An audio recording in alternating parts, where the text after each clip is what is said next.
Good evening, everyone. Hi, Facebook and YouTube world. My name is Brandon. I'm the communications director for manager, not director, for the City Council. And this is the Facebook Live Q&A with the council.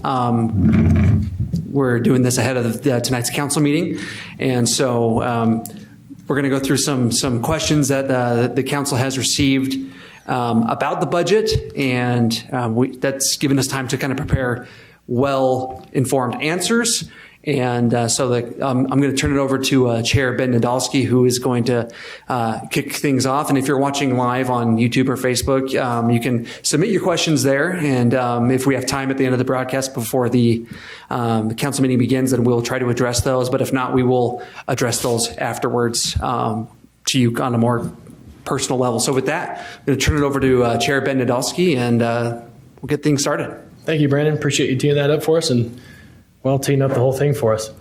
Like you said, this is an idea that we have to try and share the work that we're doing. We've been working on this budget for quite a long time together, and we're getting awfully familiar with it. But we know that the community is not here every day or every Tuesday night with us and reading the packets at the level that we are. So this is an effort for us to share the work that we've been doing with the community. And as we've gone through this budget process, there have been countless questions along the way, some from people that we've heard from in the community and some from each other or just starting from ourselves.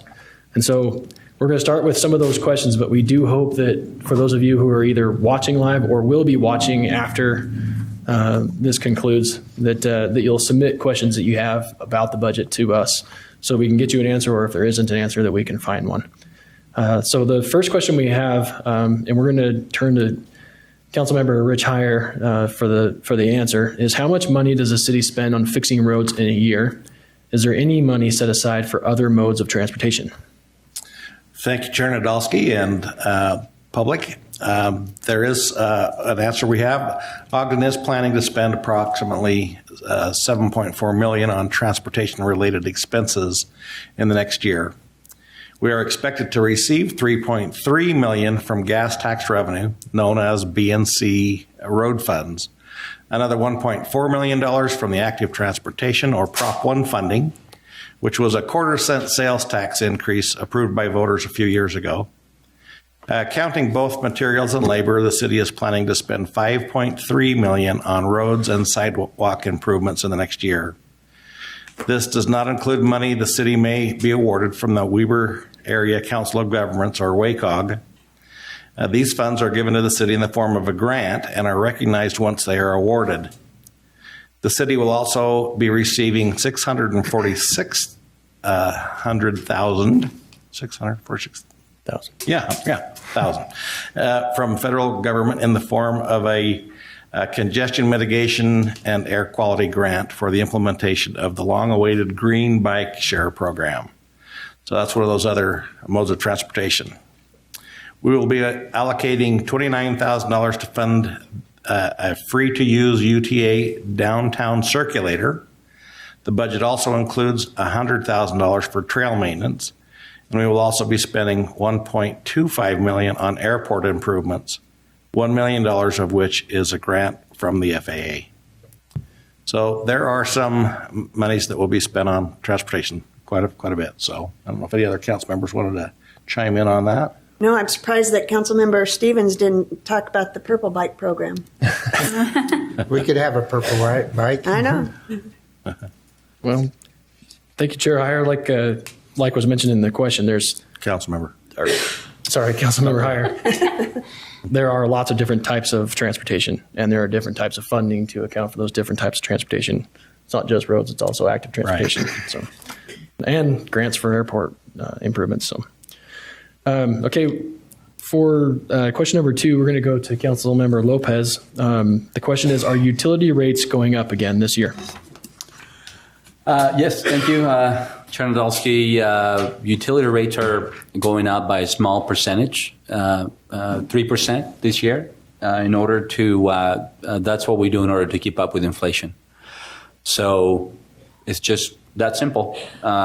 This is based on the CPI, or the Consumer Price Index. That's how this is calculated. So, yep, 3% increase.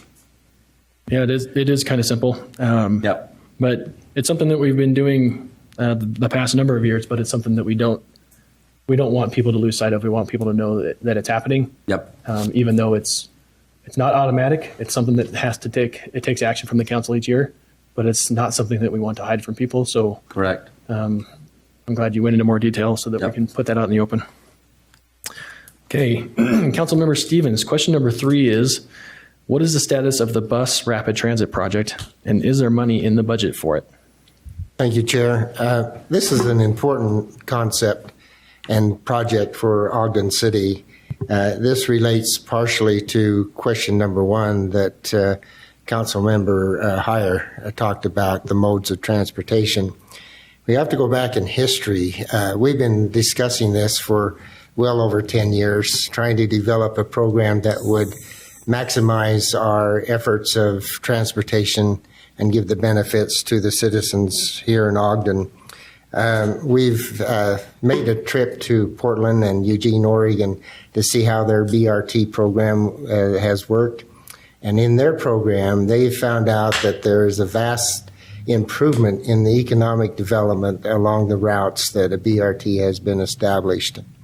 Some of our stakeholders that are involved with the BRT is UTA. We've worked very closely with them. Weber State University. The important thing with Weber State is that it would minimize using their parking lots in that capacity. McCady Hospital and Ogden City and WACOG. All of these stakeholders are important for us to maximize our transportation effort. And as mentioned before, along this economic development route, there will be economic development, both for beneficial for the citizens and also the economic development of the city. Funding is very important. We are looking at obtaining funding from the federal government, which is a great opportunity and possibility because UTA has a long history of success in developing transportation projects. The state is also important in this. WACOG is very important for us to allocate some of the funds for this project, and also Ogden City. We do have funds in the budget that would earmark for transportation in this for matching funds, and that's the important aspects of this transportation project.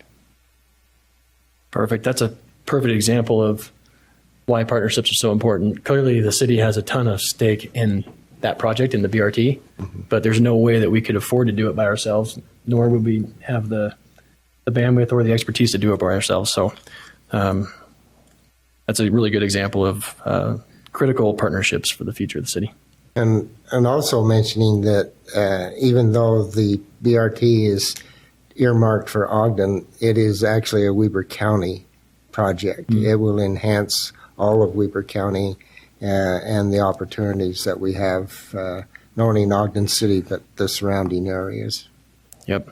What's good for Ogden is good for the county, and what's good for the county is good for the state, right? Right.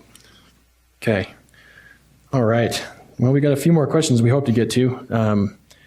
Question number 5, we'll go back to Councilmember Heyer. What is being done to retain and recruit city employees, especially individuals who represent the diverse makeup of our community? Thank you, Chair. That's a question that I have a lot of interest in myself.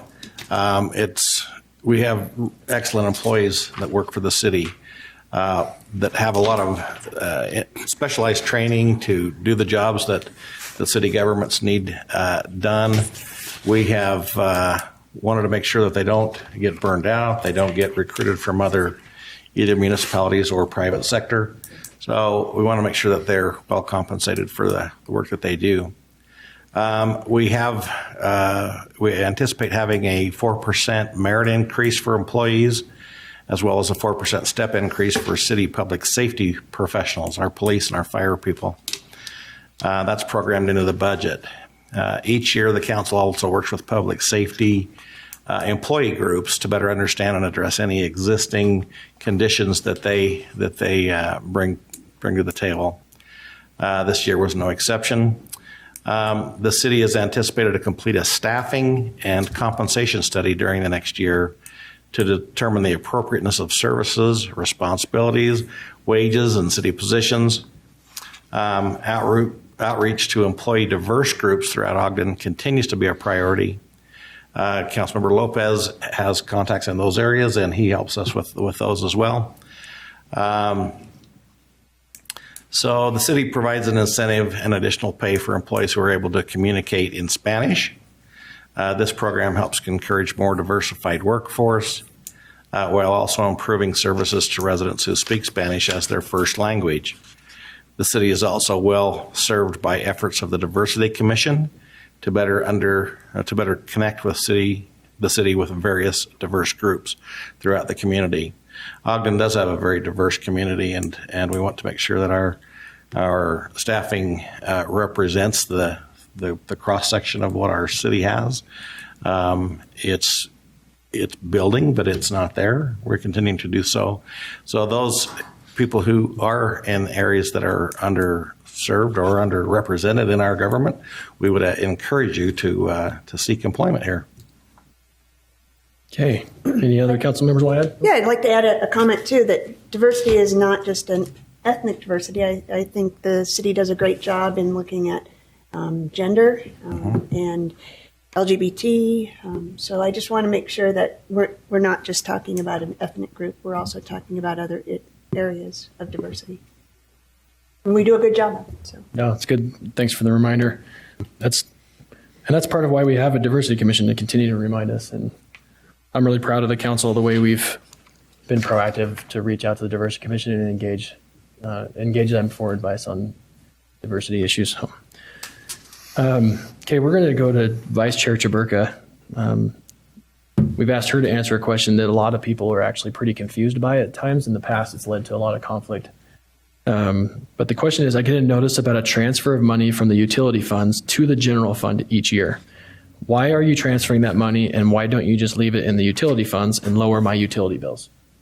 I love this question. Thanks, Chair Nadolski, because this is something I didn't completely understand before I started on the council. It's a pretty large learning curve, to realize that the water utility is an enterprise fund. So that means that it needs to take care of its own funding.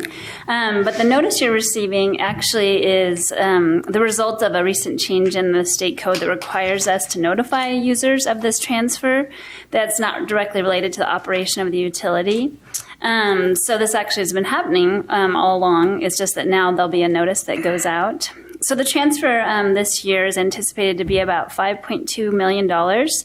And so it kind of acts as a fund or a payment to the general fund for the services the utility is provided by the city services. So like accounting and finance, human resources and risk management, some of the engineering costs, legal services, IT, and administrative management costs. So if you were an independent utility, you would need to pay for that out of your own fund as well. So all those services go. So eliminating this transfer would definitely have a significant impact on the city's general fund budget, and we wouldn't actually be paying for those services that need to happen anyway. So in this way, we want to make sure that we're fiscally responsible and covering all of those things. So I think that really helped me understand why we need to do that kind of transfer. And I would suspect in larger cities that enterprise funds would have their own accounting and legal and all of that. But might. in a smaller city, we have to rely on our current staff.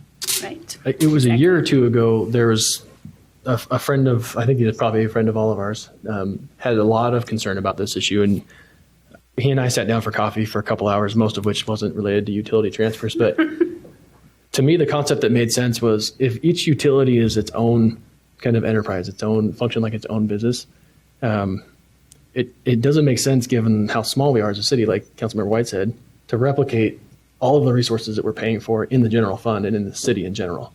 And so it's really a cost-saving measure in the end not to duplicate all of the employee assets and services when we already have them in the general fund. So we transfer a little bit to make up for the cost that would be a lot if we were to do that. Right? Right. Okay. Agreed. And it's been a consistent percentage. Yeah. So it doesn't move. It's consistent. Right. Okay, Marcia, coming to you. There are so many needs in Ogden. How are these prioritized in the budget, and who determines what gets funded? That's a loaded question and very complex for sure. Well, first of all, administration starts with the budgeting process in January. And so sometime between January and May, when we receive the budget, we sit down as a council and look at what our budget goals are and priorities. And this year we had a really fun strategy session. Put a lot of sticky notes on the wall this year. And then we look at those budget priorities and goals and legislative policy, and try to come up with what we believe, not just the seven of us believe, but what we believe we've been hearing from the community as far as what they think our priorities should be as well. And then we sit down and work session after work session, we sit down with the directors after we get the budget, and we ask them questions like, what are their goals?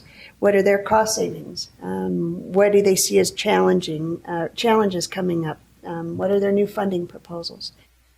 So we take our strategy session, the city's directors' goals, and next year's budget, and then we try to sort through that and come up with what we believe is the top priority of what needs to be funded. We have 9 different goals within our priorities. Active and healthy living is one of them. Employees as assets is another. And so making sure that we are following those budget and goals, or priorities and goals, how we come up with how to fund the budget. About it? How we get there. How we get there? We're still on our way there. Yep. Right. One thing I wanted to pitch in on that is we really do work pretty hard to make sure that we're getting the best bang for the buck. In other words, we're getting, we're not squandering money. And I can assure you that we have done all we can to make sure that the money that we receive as property taxes from the citizens are well used, and they get a lot of good equity out of those dollars. I think we probably do better than any other city around. I really believe we do. Sure stretch the dollar for sure. We do. I think one of the things when I first started on the council, I wanted to run the city like a business. And how easy would that be? But I quickly realized that there are services that we need to fund that sometimes don't make us money. And so it's difficult sometimes to look at those services that are needed within our community and know that we need to provide them, and they still need to be a budget item, even though they're not, a revenue generator for us. So some of those decisions are somewhat difficult for us sometimes, because you do want to run the city more like a business, but you can't do that because there are services that we have to provide that are not revenue. We do listen to the citizens, at least I do, and our budget sessions are probably the least attended, but the most important aspects of our meetings.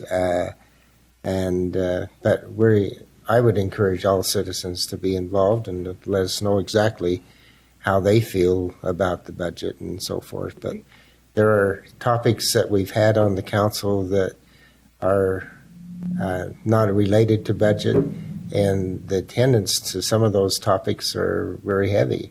But when it comes to budget, we have a very light turnout. Yeah, I think we've long realized people may not come here to see us to talk about the budget, but hopefully people are recognizing that we've gone to them to try and hear their feedback for the budget through this community survey. It's been fun to be a part of and fun to watch and to come together, really. And yeah, I didn't mention that, but Yeah. On that note, I would also hope and believe that potentially part of the reason why some people may not come is because they trust the process. And, because sometimes when we've had other items where people have concerns and issues, people show up.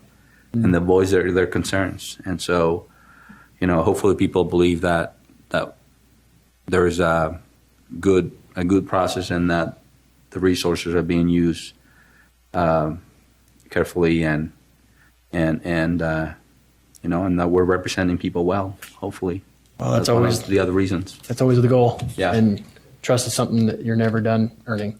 Yeah. We're always working toward earning more, we hope. But well, I think doing what we're doing tonight, we hope, is a step in the right direction in terms of earning that trust. I think we're back to Angela. Is that where we're at? It Probably depends on which I'll do this question you're one. talking about. We haven't gone to Bart yet, have we? Yeah, number Is it the seventh on our list? Yeah, number 7 is yours. Sorry, I'm getting so wrapped up in the conversation, I forgot about Councilmember Blair. We probably have time for one more, so let's make sure we get Bart in there. Bart, how does the city pay for large projects and needs? Thank you. I'll go ahead and try to be as eloquent as you all have been in answering your questions. This is a good question. It's one that I not struggled with, but was very curious about when I first came on the council. And the city has the benefit of utilizing its capital improvement plan, or CIP, to provide long-term planning for large projects that usually extend beyond 1 year and often cost a large sum to complete. Because these investments usually come with large price tags and city resources are often limited, the city council works with the administration to prioritize the different projects and allocate public funds to the projects determined that we determine most important. The projects being considered in this year's budget include improvements to Ogden's airport, amphitheater, roadways and sidewalks, parks, golf courses, and recreational improvements, and funding for a green share bike program. So it shows that we know that the budget process is a long process also, but throughout the year we're constantly working and trying to enhance and tweak the CIP also, so that those projects that are most needed are at the top of that list, and so we can put money towards those and fund those large ticket items. Thanks, Bart. Anybody want to add to what Councilmember Blair said? No, I do want to give some credit, though, that one of the advantage of having the city directors come in and talk to us, we were able to see a really awesome dashboard that was rolled out in our public services department this year. And because CIP projects go over multiple years and are funded in different years, they've created this really great dashboard to make sure that our streets are getting fixed within the time period, and our sidewalks. And I thought that was just one of those awesome things by being able to meet with our city directors. So. Yep. That was a perfect example of how we're using technology to achieve savings and to get additional gains with what we have. There was a day, I'm sure, we didn't have master plans for each of our utilities and for all of the infrastructure that's running beneath our ground or beneath our feet or our wheels of our cars. Mm-hmm. But that dashboard, or that tool that our engineers use and our utility crews use, really rolled all of those master plans into one, overlaid them spatially so you can look at a map of Ogden and see where all of our infrastructure is located, but also know in a snapshot for a certain area what the condition is and how much it's going to cost, how long it's going to take for us to get to it. That's a really important tool for that long-term planning and how much it's going to cost and how much revenue will be required to achieve it. So that was a really impressive tool that they put together for sure. Okay, I think we're running pretty close on time. I hope we've had some decent participation online, but for those who weren't able to watch it live, we hope we'll pick up a handful of viewers afterward.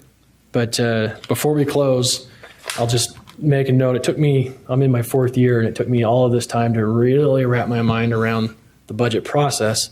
And every year I feel like I'm learning more and more. And we know it's complicated, and we know that it's not the easiest message to share. But we do hope that you know that we're here, eager to hear from you and to listen.